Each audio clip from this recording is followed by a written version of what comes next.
Anybody just wander in here and needed a place to sleep? You have no idea who I am? Awesome. Well, for those of you who don't know who I am, I'm Steve Blum. I'm a voice actor from LA.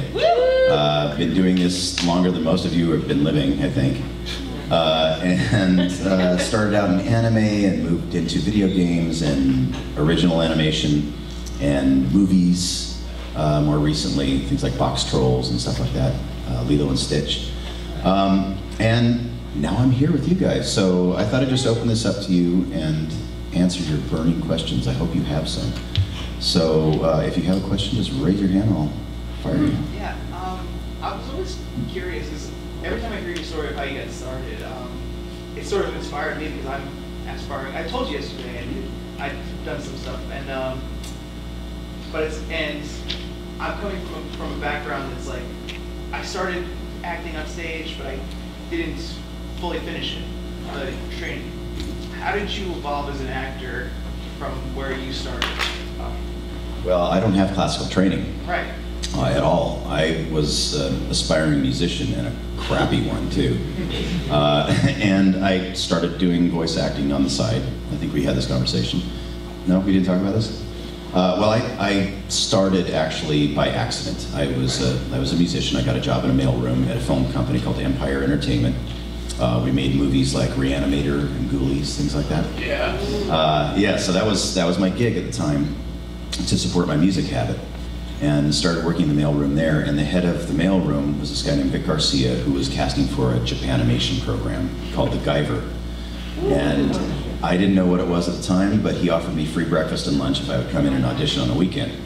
And that's literally all I needed to hear, because I was a starving musician. So I went in there, auditioned for the gig. I auditioned for some creature role, a creature called a zoonoid.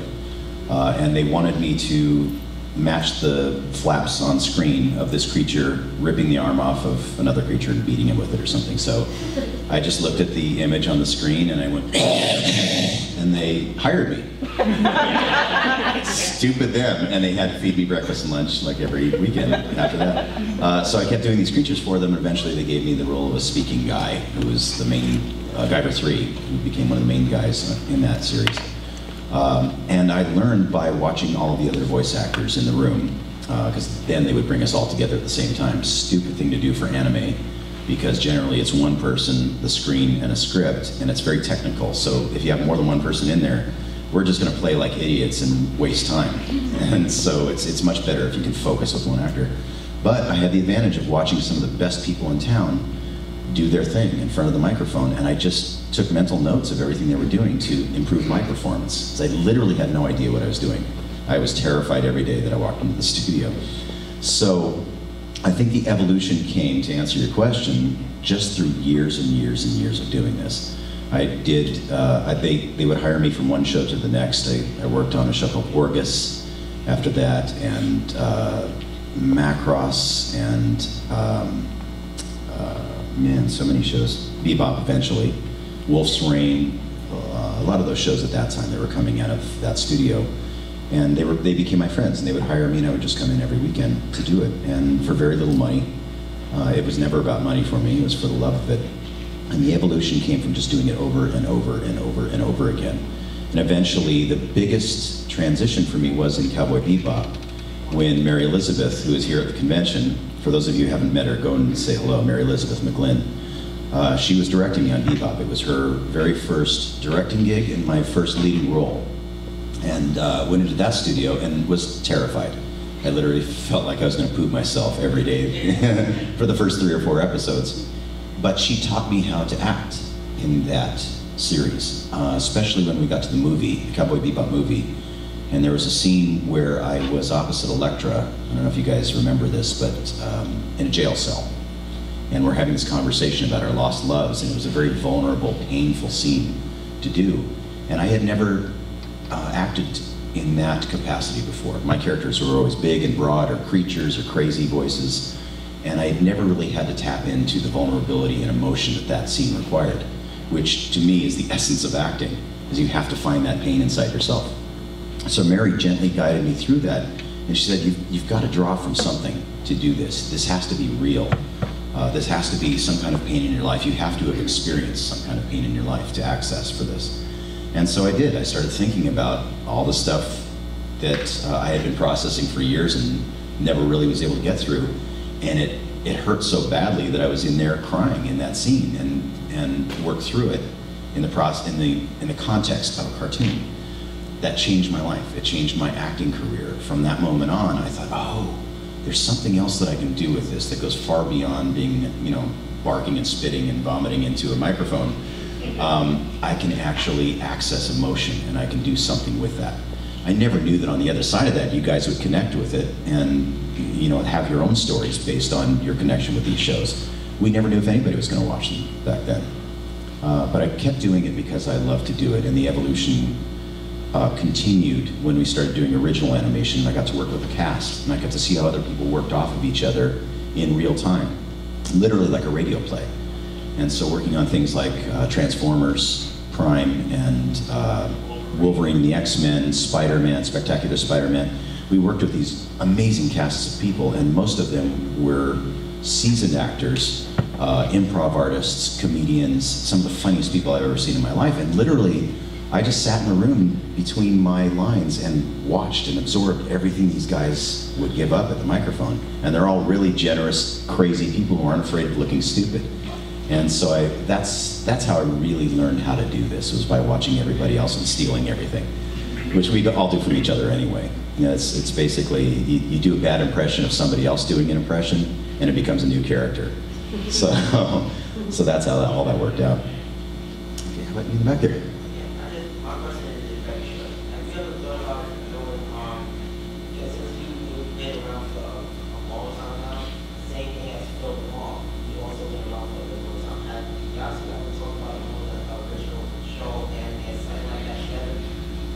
Phil and I have had many conversations about many things. He's one of my dear friends. I love that guy. I'd love to do an original show at some point. I'm just too lazy. To be perfectly honest, I'm working all the time. I'm at conventions almost every weekend nowadays and traveling all over the world. And in between, I'm cramming in all the work that I can't get done when I'm out of town. And so I'm super busy most of the time. And to do something like creating an original series is extremely time consuming. And especially if you're writing it from scratch and creating character designs and everything else that goes into that. Phil is a lot more organized than I am, I think. He's got, I think, a Harvard degree. He's a brilliant, brilliant mind. And he's also a much better nerd than I am. So he used to come into sessions and he'd have a stack of comic books and he'd be going through all of the latest comic books, and he really studies. He studies the craft all the time. And I admire that about him, but that's kind of not who I am. I'm just a lazy voice monkey, dude. So I would love to do it, and I would consider doing that. And right now, I talked about this the other day at my panel, that I've started to play D&D for the first time, and I finally created my own character from scratch. Yeah, D&D fans, yeah. So, D&D's cool now, right? Yes, it is. All of us have been hiding in the shadows. So to create a character from scratch is an amazing thing for me. And I think at some point we'll probably film it and we'll put it up like Critical Role, that type of thing, set up our own channel. And then hopefully animate these characters, because we've come up with some really funny, fun characters. So I think we might start there, and I just started up a production company of sorts, so we may get to that at some point. And I would love to do that with Phil, honestly, because he's one of my heroes. I love that guy. He's amazing. Yeah, it's a good choice of guys to follow. Do you ever have recordings to do while you're on the road? I record almost every day, wherever I am in the world. I have a microphone that I carry with me. It's just a little USB mic now. I used to carry a whole Pro Tools rig with me, a whole separate suitcase for that stuff. And now, fortunately, most of the stuff that I do is just auditions from the road. So I can get by with just a USB microphone. I have this little microphone called an iMic made by Apogee, and I highly recommend them. They're amazing. You can get them now for about $200. They used to be a lot more expensive before. I know that sounds like a lot of money if you're just starting out, but it used to cost 10 grand for a full rig of recording equipment. Now you can do that and an iPhone and a $10 app, and you're good to go. And so I was just in Scotland last week, and I got a call from my agent, and she said I had to have some stuff in, so I literally recorded a commercial, 3 things for Toonami, and like 6 auditions at like 2 o'clock in the morning. under my bed sheets. I literally would throw it. I have a system now where I build like a little pillow for it. I take the comforter and I throw it over my head, and all of a sudden I've got a fully treated sound studio. And it sounds amazing. The sound is really great. That Apogee is really solid. I generally don't like to use it for broadcast stuff. When I'm recording Toonami at home, I have a real studio and I've got, you know, a $1,000 microphone that I'm using there. But in a pinch, and especially if they're treating the voice a little bit, it gets me by. And I literally recorded a full commercial on that thing the other day. I recorded full episodes of Toonami. I think I did some Intruder stuff. Originally, the first Intruder, some of that I recorded from a car at 4 o'clock in the morning in Australia. Because you do what you gotta do. I carry a microphone with me in my car also. I have another Apogee that I have just in the backseat of the car. Sometimes I'll have to pull over between sessions and record something and get it out.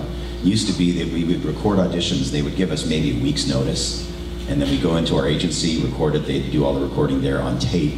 They'd cut the tape together and they'd mail it. Now, they want auditions within sometimes 30 minutes. They don't care where you are in the world. If you don't do it, somebody else is gonna get the gig.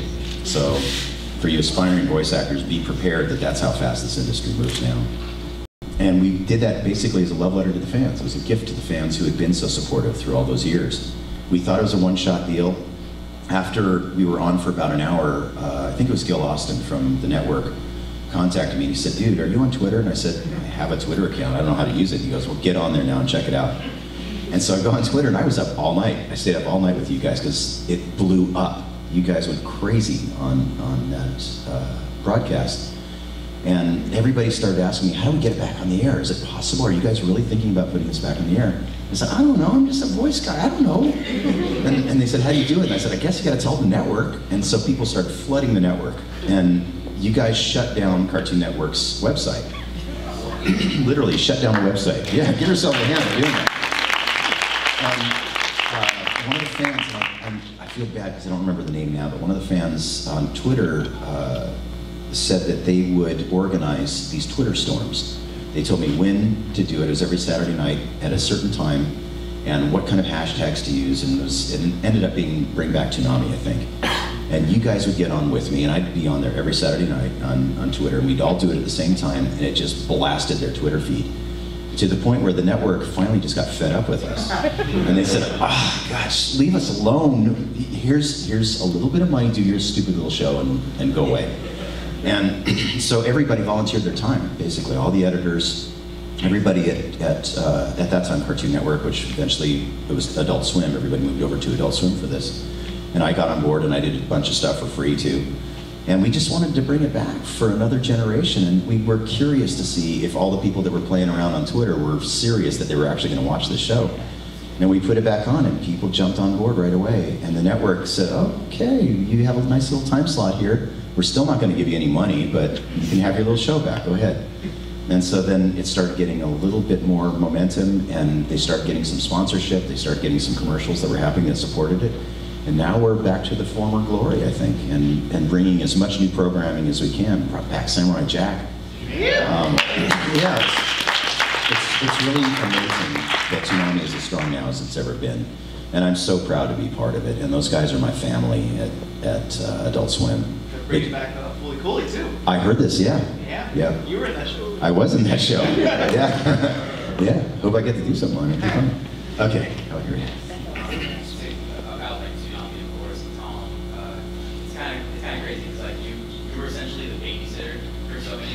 You're like running back home from school, parents were back in. It's like, all right, gotta go to that track, I'll see what's comments, I'll listen to today. Yeah. And then like after it left, I felt bad because we were like, there's gonna be this whole generation of kids now that don't have Toonami. Yeah. And they're not gonna grow up with these awesome shows. But now that it's back, I'll be like teaching classes at the gym, and kids are like, all right, let's go to warm up, let's run around. And they start running like Naruto.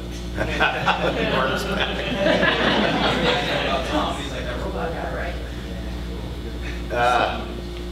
Like as far as Tom goes, what's like something about Tom that you truly appreciate, and how did you get that anyway?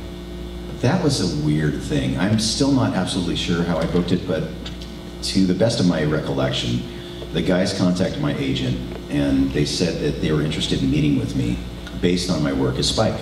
They were Bebop fans. And I think I met them at Anime Expo. I had stopped going to conventions just because my early experience of conventions was not good. It was the suburbs versus the dubbers, and I had my life threatened. But I thought, this is a big convention. These guys sound like they're cool, and they're interested in me as a host for their show. And I thought, I don't know anything about hosting a show. I didn't know what Toonami was, but when my agent said that it was a show based around action cartoons and particularly anime, that kind of piqued my interest, and they offered me free food again, and beer. And so I met them for a beer. I think it was Sean Akins and Jason DeMarco at the time. And I met them for a beer, and they pitched the show to me. And I said, God, this sounds amazing. You really want me? Are you sure you have the right guy? I said, yeah, dude, we love what you did with Cowboy Bebop, and we'd like to do a character that has your natural speaking voice. And are you interested? And I said, yeah. And so I jumped on board immediately, and it was really fun. It was a little stressful in the beginning because there was a learning curve on how to do that kind of delivery for him, because some of it was very presentational. Coming up next, next week, next Saturday, this Saturday, and I'd have to do sheets and sheets of that stuff, and they would cut it all together. So there was a little bit of a learning curve there, but they made it so easy for me. It was always over the phone too. I was in a studio in Los Angeles. They were based in Atlanta, and I didn't see Jason and Sean again for months, and in some cases years in between, because they were in Atlanta, and there wasn't really any need for us to be in the same room at the same time. And the one thing that I remember that informed every read with Tom was that they wanted him to be sort of sarcastic and snarky, especially in the early days. And so they told me to imagine saying the two words, you, and then the F word after every sentence. And if you can just imagine in your minds what that would sound like. So it's like, coming up next on Toonami, Naruto, you. And it would change the whole read of the thing. So we still laugh about that now. We still do that sometimes. I still try to put a little bit of that snark factor in there, but we've actually eased back on that because the rest of it is so gnarly anyway. But that was really how Tom was created. How do you keep track of all the voices that you have?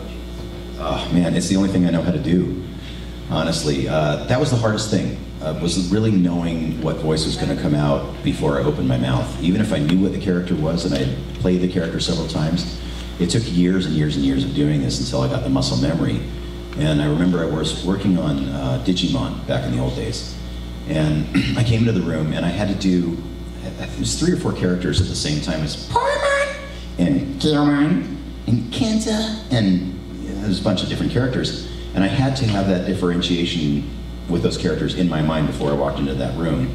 And knowing that the moment they opened up the mic for me to start doing Gilman, that something, something else that didn't come out. So that was really scary back in those days because I really wasn't that well trained. Now it's kind of a disease with me. They're all logged in there. I have no memory for anything else. I'm terrible with facts and figures and faces and names, and half the time I'm in the recording studio with super famous celebrities standing right next to me, and I have no idea who they are. Even if I've seen everything they've done, I'm just terrible at that. But the one thing I can remember is the voices that I've done for the most part, and especially if they have reference, which they usually do. If it's a character that I haven't done in a long time, they'll play 1 or 2 words of that character and it'll pop right back into my brain. It's just something my brain is trained for now. But literally have no other skills. So. Be great. Okay, since you voice so many characters, how do you go about protecting and keeping your voice, keep from getting strained? A whole lot of shutting up in between. Really, that's the best answer. I do what I can to keep the voice in shape. There's a way to learn how to use the voice properly, especially when you're screaming. You want to do it from the diaphragm and support your voice as you're doing it. But beyond that, if you're doing that for 4 hours, no amount of training, even if you're an opera singer, it's not going to protect your voice from strain and stress and possible injury. So you have to know what your limits are. That's the most important thing to learn if you're getting into voiceover now. If you're in a session where you are called upon to scream for 4 hours and you're feeling pain after the first 10 or 20 minutes, you need to stop. No matter what they say, even if you lose the job, because you can ruin your voice permanently. You can create polyps in there, you can tear things in there, and it doesn't grow back. So you gotta be really, really careful. I minimize that now by keeping my sessions to 2 hours for the most part for screaming stuff or for video games. But I'm able to do that because I've been in the business for so long that when they book me, I say that's a requirement for me. I'm not going to do more than 2 hours of screaming. Unfortunately, younger people or newer people to the industry don't have that luxury, and we're required by contract to do a 4-hour session. In some cases, an 8-hour session. And the producers don't care if you ruin your voice. They need to get what they need to get that day. They're on deadlines. And they're going to push you as far as they think you'll go. And if it's a newer voice actor coming into the fray, they might be afraid to confront the producer and say, I can't do any more that day. They know that they might lose the job. And some people coming in, they really need that job. But I would encourage you, if you're a new voice actor, first learn how to do it. That's the most important thing, and how to support your throat. And secondly, know when to say stop. You just have to be able to say stop. And you might protect the rest of your career by doing that, even if you lose that one little job. With all that being said, I drink a lot of water. I almost always have water with me at every event, everything that I do. I carry it with me. It's in my contracts for conventions that I have water at my table. It's super important to stay hydrated. If you're in any kind of speaking position, make sure that you stay hydrated. I also have Chinese herbal throat drops that I use called Golden Throat, and I'm not a representative for their company, but they work for me. I used to have to find them in Chinatown or order them by mail, and they were super expensive. Now they've come down in price and they're easily accessible through Amazon. But I highly recommend those because it's all herbal. It's nothing that will hurt you. It's not too much sugar in them, and it really soothes the throat in between. It's actually brought me back from full laryngitis before in sessions. Teas are good. I wouldn't suggest green tea or black tea. I would suggest herbal teas. So anything like a chamomile, which might make you sleepy in the session, so be careful of that. Mint teas are good. There's a thing called throat coat that's very good. It takes a while to brew it. Let it brew for the time it needs to, but it will coat your throat. Some people use honey. I don't like to do that. I don't like to use anything with sugar in it because it tends to ease the pain for a little while, but it can actually cause damage because you're stressing out the throat because it starts feeling a little better at that moment. So you have to be a little careful with that too. And things to avoid would be things like sugar, any kind of milk products, and coffee. Coffee will dry out your throat, or soda also. A lot of people drink soda in sessions, and I don't know how they do it because it dries me out almost immediately, and it's terrible for you. But it is good for belching. So if you have to do some belching scenes, have a can of something with you, and you can Ralph like crazy, and then just put it away and drink some water. What about seltzer water? Yeah. Seltzer water? That's probably okay, but generally anything carbonated is not going to be the best choice. I would use still water more than seltzer. Yeah. How about you all the way in the back there, sir? Yes. Oh, sorry. You, and then I'll come to you. Ed. So, in your experience, is it kind of like a Hollywood where you know how some people have it with some actors that just play a character role? Or voice actor, is it better for you to be more dynamic, that you can change your range, or you have that one magic voice? It depends. There's a guy named Don LaFontaine who was the trailer guy. In a world, he did one voice, and he made more than any of us. That guy, he would literally ride in a limousine from studio to studio, and I followed him. He recorded where I did for Toonami. Sometimes I'd be right after him, and there would be a stack that thick, all different movie trailers that he had recorded. He probably made $10,000 in one session, probably in an hour.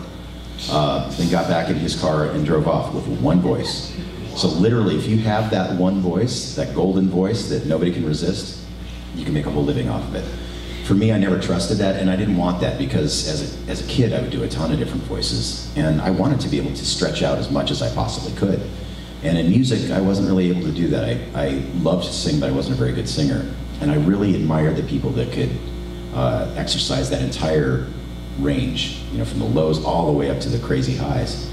And in voiceover with characters, I was able to do that. So if you are able to do that and you're able to do that well, you have a much better chance of surviving a long time in this industry, because not everybody can do that. There are some people, like Jess Harnell, for example, who's here, is a chameleon. Jess can do 20 different voices in one episode and you'd never know it's the same guy. He's amazing, and there are a lot of people who can do that. I have the things that I can do, and there's some that I can't. Jess also does impressions, which I don't do. I'll do impressions of some cartoon characters, but not of the typical guys like all these other guys do. They'll do, you know, Walken and Schwarzenegger, and I do these really stupid versions of them that you can't use for anything. But that's another skill set you could use too, and just take caution if you're going into voiceover for the first time. Don't put a lot of impressions on your demo reel, because there are probably 100 other people that can do those as well or better already in the fray. So make sure that you put something in there that's actually unique to you. Okay, cool. Oh, you had a question back there. Being with all your work that you've done, each character has had a memorable quote, you know, a line quote. But there was also a lot of your characters had a lot of empowering messages, such as Tom, the 7 down, 8 up. But also being a Guild Wars 2 player, Rick Lock's the Sharp Out. If you, for the Guild Wars players, when we listen to it as we know how Sharp are, it is basically, in a way, an anti-bullying message. Char bow to no man, or whatever it was, yeah. And, you know, I actually, you know, I do an anti-bullying house for the My Little Pony family. And we help, I think, our numbers like over 500 people. Wow. And that's one, and I always reference Rick Lott. I always, you know, George Carlin I also reference his quote about words. Yeah. And, you know, just what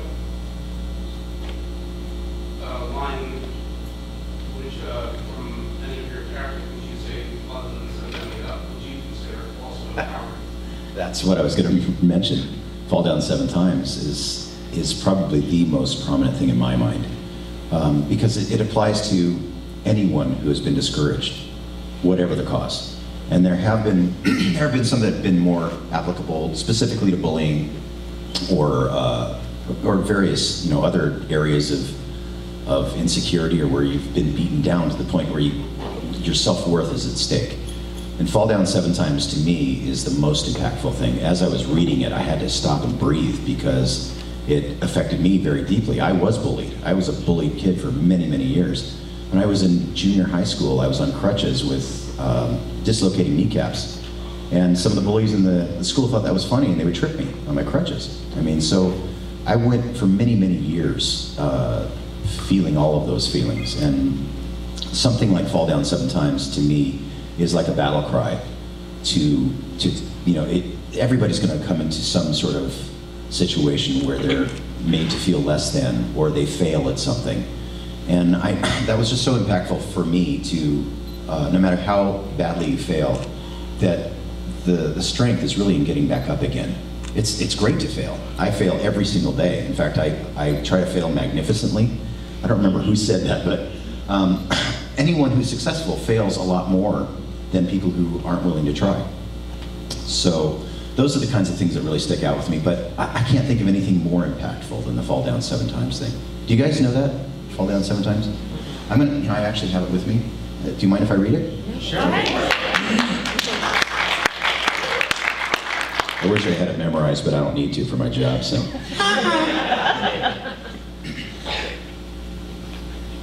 So here's the deal. Life doesn't always want to be your friend. Sometimes it'll feel like life wants to hurt you, but you can't just hide, because nobody likes a quitter. You gotta take chances. They never said it was gonna be fun or easy. Whether it's when you're totally ready or when you least expect it, doesn't matter. Life will punch you right in the face. Now you can lie there for a second and cry a little if you need to, but get back on your feet, because it's the getting back up that counts. That's what shows you've got heart. That's what helps keep you going. Fall down 7 times, get up 8, and know that we'll be right there with you. Only Toonami on Adult Swim.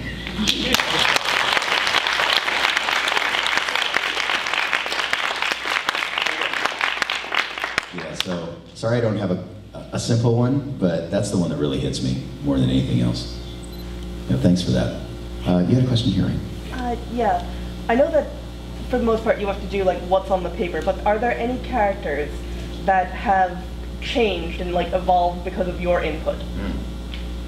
Well, I'd like to think so. In most cases, no. I don't know. Well, I don't know what the true answer to that is. I think that's more of a question for the creator of the show, because I think if we fulfill their vision, whether it's what they expected to come out of us or it's something unique that we brought to the party, either way, we're fulfilling their vision, and that's really the job. That said, in most cases, we have to stick within the confines of what's in front of us. It's context, and everything that we do affects what every other character does, especially if it's original animation.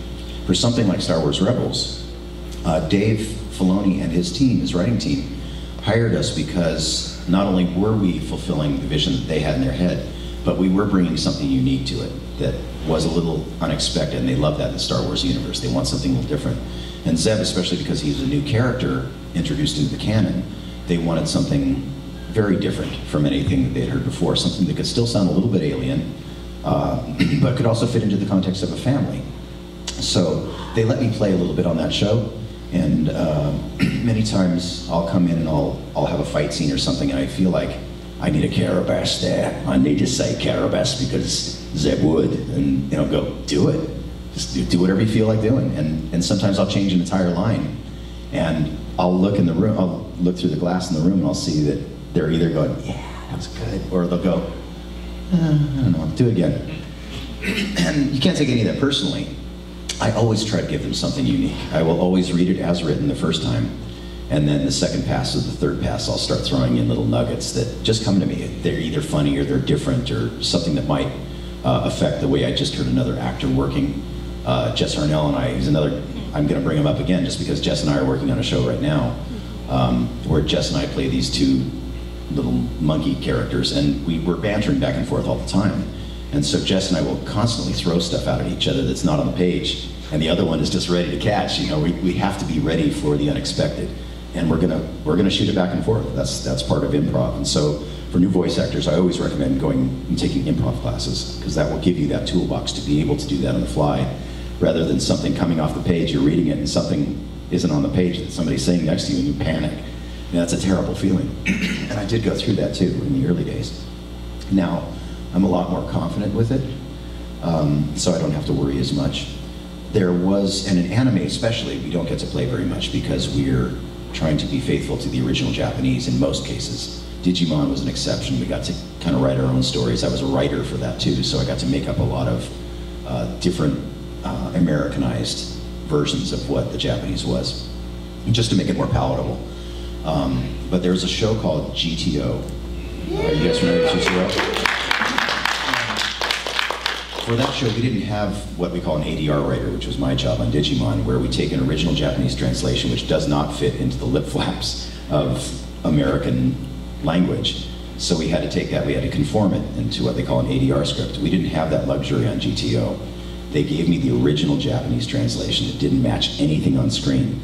And they knew that I was a writer, and so they said, just do something. Just make it up as you go on. And so that entire show, I think however many episodes there were of that show, most of it was improv.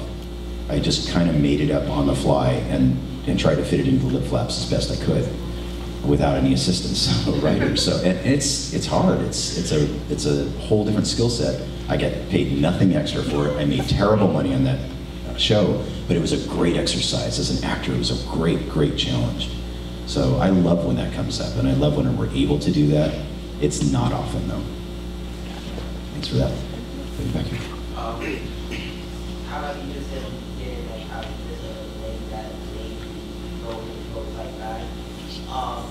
Since you basically understand like it's my dad and all that, but you're the voice of Tom, and that we born here, you don't care about somebody else or writing stuff, so you are Toonami. And so my question is this, since you basically went to Toonami, like you ever talk about with the other producers and stuff, like taking over Toonami for the entire Saturday instead of just having it for like a little tiny time slot that you have? If only it were that easy. I have no power there. Thank you for saying that. I mean, but basically without Tom, there's no Toonami. Yeah. Seriously. Yeah. Without you, there's no Toonami. Well, thank you for saying that, and I'm humbled by that. But I've also been to Adult Swim, and I see how many people work on that show, and a lot more than I do. I literally, once a week on Monday mornings, I will go into my studio and I'll work for a couple hours on it. These guys are working, in some cases, 7 days a week on this stuff, and they're staying up late at night, they're writing copy, they're animating, they're creating content, they're making deals for more shows, they're fighting with you guys about the shows that you like and you don't like. They have to do all the dirty work. And Jason talks about this all the time, where, you know, why can't you guys just take over more time on take over a bigger slot, put more programming on? Why can't you put this show on? Because it all costs money. And the network also has other ideas. You know, they've got other shows that they think might be more profitable in certain time slots, and they do the metrics on it. And it's when it comes down to it, it is a business, and they're very generous. The big cheeses at Toonami are very generous with us now, and when they can, they give us more time. And you notice that the time fluctuates depending on what the programming is. It's all about what we can fit in and what makes sense financially, so that the network can continue to produce this stuff, because it is very expensive. It's extremely expensive, and we don't have the audiences that we used to have back in the day when there was a lot less to watch. Now content is available online. It's available on a million different channels. So we're grateful and lucky that people still tune in when they tune in, and we have to maximize that. So it really is a financial and executive decision that goes far beyond my pay grade. So I'd have to defer to those guys every time on that. But ask Jason, you can see him sort of go like this every time somebody asks him that question. It's like, God, I want to put the shows on. I want to do it, but I can't. So it's funny, right there. Do you have like a favorite character you voiced or a favorite line or anything like that? I have so many favorite characters. It's I say this all the time. It's whatever character I'm doing on Monday, because it means I'm still employed. And I invest everything I have. There's truth to that, because I invest everything that I have into every character that I do. Whether it's Soldier A, which I don't know if you guys know Vic Mignogna. He did this whole series of musical things based on the old beer commercials called Soldier A, and it was this really stupid thing, and I was the announcer guy on it. But he talked about the phenomenon of Soldier A, where it's a character that has a very short lifespan. He may or may not be critical to the storytelling to push the story forward. We don't know what that character is, but sometimes I'll come in for a character like a Soldier A that might have 2 or 3 lines and then he dies. I have to put as much as I possibly can into that character as I would into something like Spike Spiegel that carries over 26 episodes in a movie. And if I don't, I'm not serving the character, I'm not serving the producer's vision, and I'm not doing my job. So every character has to be my favorite when I'm working on it in that moment. There are certainly some that have broken out and become fan favorites, and some that were more fun to do than others. Spike has certainly become very near and dear to my heart, and he's probably the one that transformed my life more than any other character in so many different ways. Like I was saying, I learned how to act while I was performing Spike. And all these years later, Spike is probably the #1 thing that people request when I go to conventions all over the world. And the greatest thing of all is that the director of Cowboy Bebop, Mary Elizabeth McGlynn, who played Julie on the show, is now my girlfriend in real life. And yeah, and so, you know, I'm madly in love in my 50s, you know, with this woman who I've known as my friend for 18 years. And we have this amazing history of working on Bebop together and developing as artists together through all these years. So that's the best side effect from that show, and that alone sort of makes him a favorite for me. But then there are others, like, because I was a comic book fan growing up, Wolverine, of course. You know, I love playing Wolverine. He's painful. It hurts like hell when I'm screaming, but there's something really satisfying about playing Wolverine, and when the claws come out, I can feel the pain of the claws breaking through the skin when I'm doing it, and my whole body hurts after I'm playing him, but it's worth every minute going in there. Starscream for the same reasons, because I love Transformers, and he's ridiculous and stupid and, you know, megalomaniacal. I taught for a living. Yeah, so, you know, from day to day it varies. Zeb, of course, I love. And I love playing Stormtroopers, too. They're really fun for me because they have very short lifespans and there's not much commitment to them. And Zeb gets to beat them up, so sometimes I have scenes where I'm beating myself up, and that's always really fun to do, too. Get out a lot of frustration that way. But yeah, it can be any character. Any given day, that answer could change. For a while it was Leron from Girl Log On. Because I never get to play that kind of a character, hon. And he was sweet and wonderful and got to say things like, when you screw it in, give it a hard manly twist. And you know, in the same day doing that, I'd be working on Call of Duty in the same, eat it, gutbags! It's like it satisfies all parts of the brain simultaneously, so. Yeah, a lot of fun. Okay, who's my next victim? You go back. I know that actually you have worked with Logic for a couple of albums. I actually wanted to know how you actually got to work with him, the process. Logic, what an amazing guy. I love talking about him. He approached me through my agent. He was putting together Incredible True Story. He had just come up with a concept for it, and he contacted my agent, and my agent calls, and she says, there's this 25-year-old rap artist who is interested in meeting with you. And I said, what?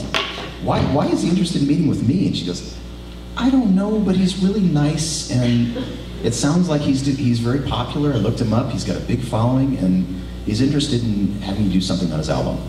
I said, okay, I guess I'll meet with him. And he happened to live very close to me. I was living in Tarzana at the time. I have a house out there, and Bobby had a house that was 10 minutes away, walking distance.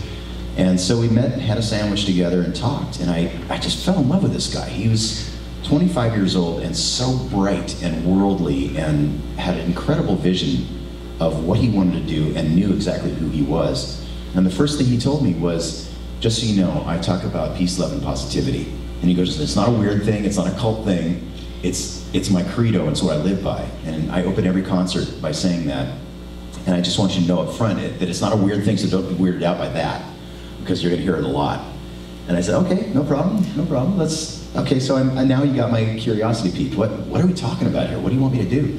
So he invited me over to his house. I went to his place, and he had this big, beautiful house that he was renting. He just got into LA. And I go into this gigantic mansion, and it's pretty much empty. He's got a couple dudes sitting around. Lenbo, Big Lenny, was sitting there with a big computer, and he's just typing away and looks over, what's up? And a couple other of his friends, and I thought, oh my God, what am I walking into here? This is crazy. And I go into his office, which is really the only thing in the house he had set up yet. And I'm tripping over PS3s and Xboxes. He's got all these video games. He's a video game whore. And I'm tripping my way into his office, and he's got Akira projected on the wall. I said, what is that, dude? I'm looking around his room, and he's got Bebop paraphernalia.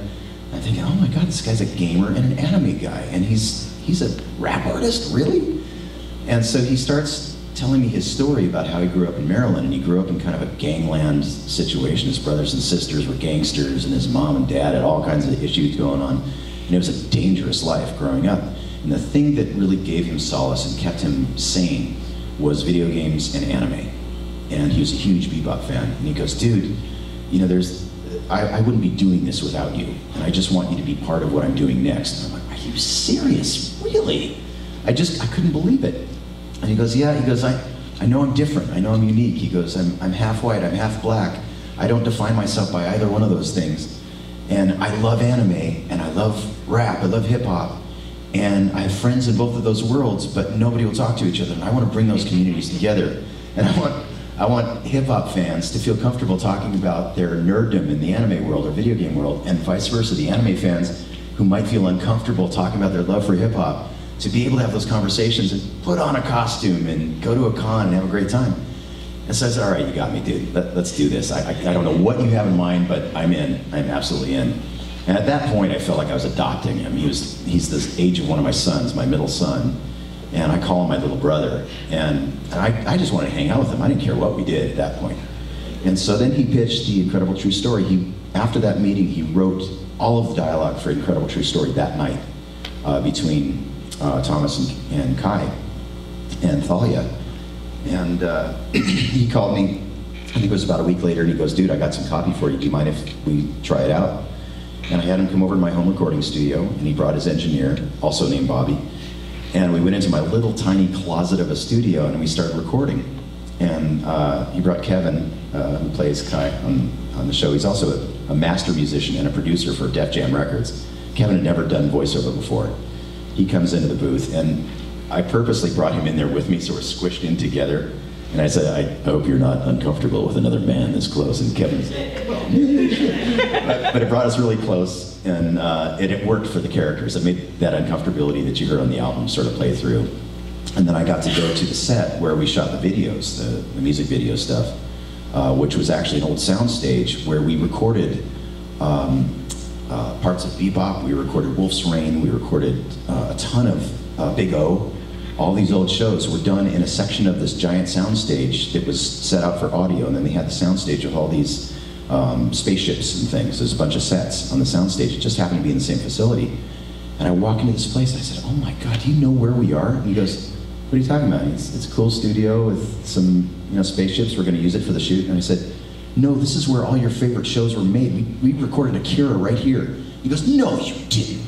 He's got this gigantic sound crew and all these lights and cameras and all this stuff going all over the place. And I said, dude, come with me. And I knew the owner of the place. It was still the same owners who were running it from back in the day when we were recording. And I walked in room to room and I said, we recorded Big O right here. We recorded Akira right here. We recorded Metropolis in this room.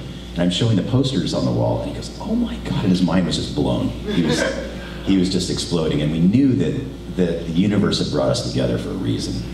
That was all the information that we needed. And from that point forward, we just had fun. And we still have fun together. We went to New York Comic Con a couple times. He did his very first panel for a bunch of anime fans and pop culture fans, and the hip hop fans would stream it. Everybody's looking at each other at first, and now we're all one giant family.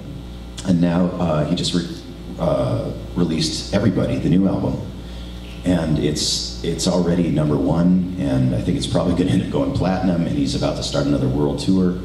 I'm hoping to join him on a couple of his tour dates and maybe go on stage with him at some point, and at least announce him or something. But he's become one of my dearest friends in the world. He and his wife Jessica and his entire crew, we're all really close. And Bobby actually plays D&D with us.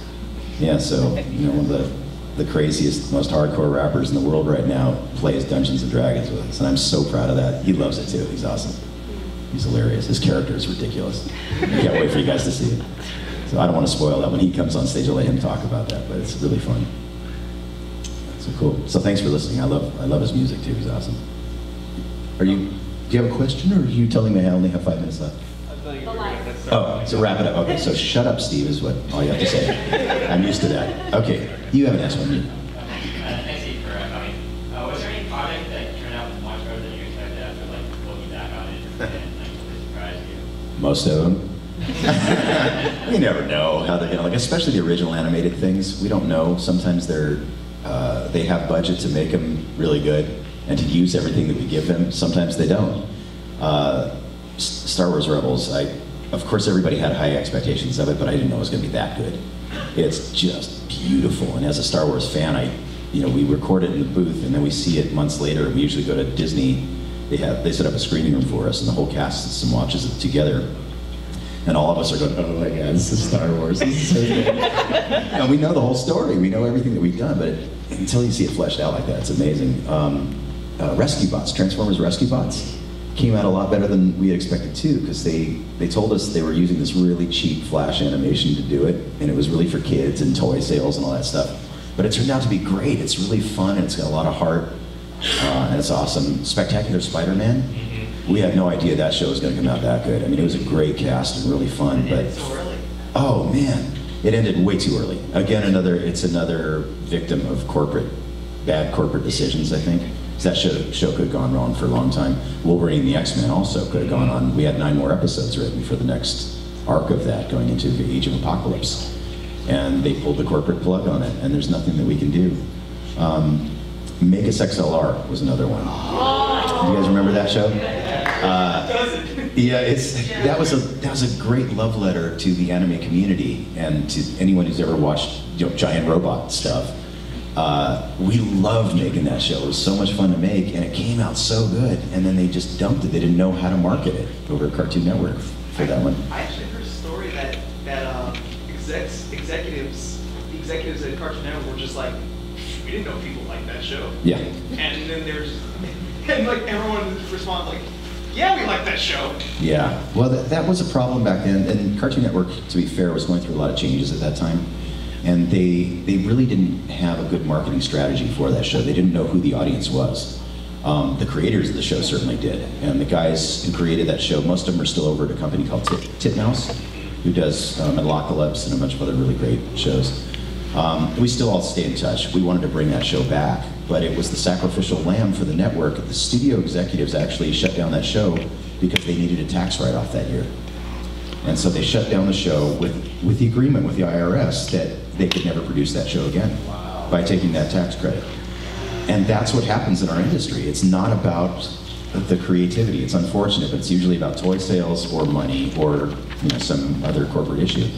And it broke our hearts. When we've heard that, it just broke our hearts because we knew that there was an audience for this. All of us who were working on that, Wendy Lee, who played Faye on Bebop, was my partner in crime on that show. And oh man, we put so much heart and love into that. Clancy Brown was in that show. It was the Glorf. Bruce Campbell was in that show. Yeah, Bruce Campbell came on too, yeah. Yeah, it was an amazing show. But there were a lot of shows like that came out so much better than we thought and just didn't get to see the light of day. And we have no control over that. We just have to do the best we can and hope that it lands somewhere. So, do we have time for a couple more?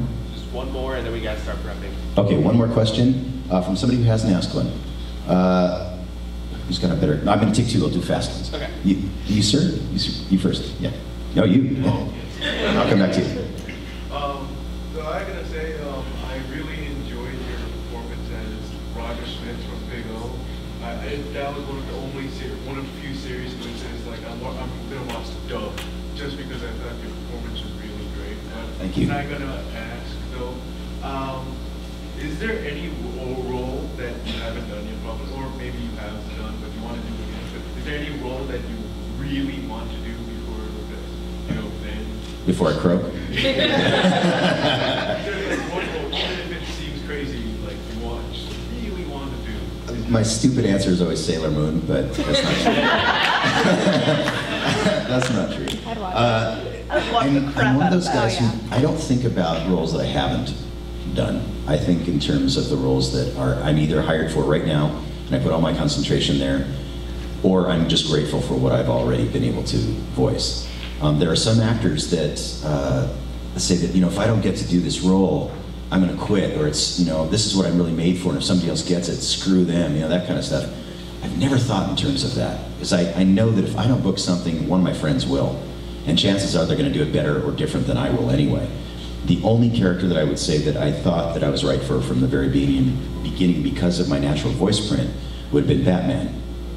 I felt like I could just speak in my natural speaking voice for Bruce Wayne and then, rough it up a little bit for Batman. But then I hear Kevin Conroy do it. It's like, oh, I'm not going to do any better than that. And even Troy Baker's done a great version of him. And you were Lego Batman. I was Lego Batman. I was just going to get to that, yeah. Well, oddly enough, after having gone through that, and I auditioned for a lot of those things too, but then I found out that Kevin was in the mix for it, and I said, no, it's all right, I'm not even going to try. Eventually, I booked the role of Lego Batman, the first one, and he was nonverbal. He just said, ooh, those kind of things. But I got to play Batman, which meant that I could go to the store and I could buy the action figure. And that's all I cared about. Literally all I cared about. And then later on, one of my friends put together I think it was Lex Lang, a great voice actor. He put together this thing for the troops for submarines, and he found some lost episodes of Batman from the original series, and we recorded those with the full cast, an audio play, and it was only going to be listened to on submarines by the military. And I'm still not sure what they ever did with that, but we got to record that, and I got to be Batman in that, so that was pretty fun. And that's all I cared about. I didn't really care if I even got paid for it. This was for charity. So I really didn't care. It was just to be able to do it, and that's what's most important to me, honestly. Okay, so there was one more over in this section somewhere. Where'd he go? Oh, he ran away.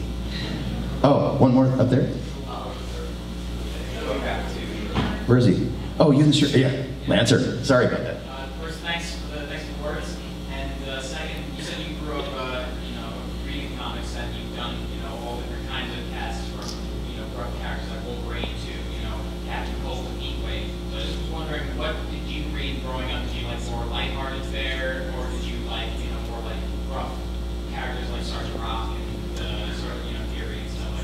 That's a great question. I read everything. I read whatever I could get away with, honestly, because my job was to sort comics at 12 years old in an attic above my grandfather's bookstore.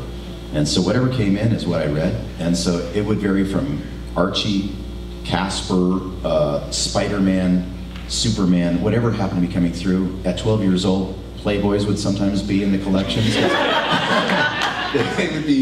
He would buy collections from estate sales and stuff. And so my job was to sort through all that stuff. So I got a lot of education through the Playboys and stuff. And Mad Magazine was my jam back then. I don't know if you guys are familiar with that. I used to love that. But pretty much anything that would come across my path, I couldn't get enough of it.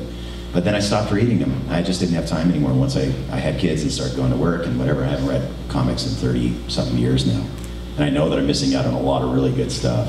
But yeah, I remember those days very fondly. I remember the smell and the tactile sensation of reading comics and the ink coming off of my hands. We took silly putty back then and took, you know, the print off the paper. I used to love it. I loved everything about it.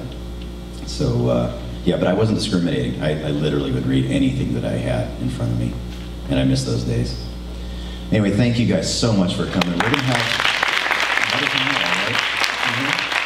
Yeah, so if you guys want to stick around, we're bringing in our entire group, I think, of crazy voice actors that have come to visit you guys, and we're all going to be up on the stage and answer more questions. So thanks a lot for coming, you guys, and I'll see you soon.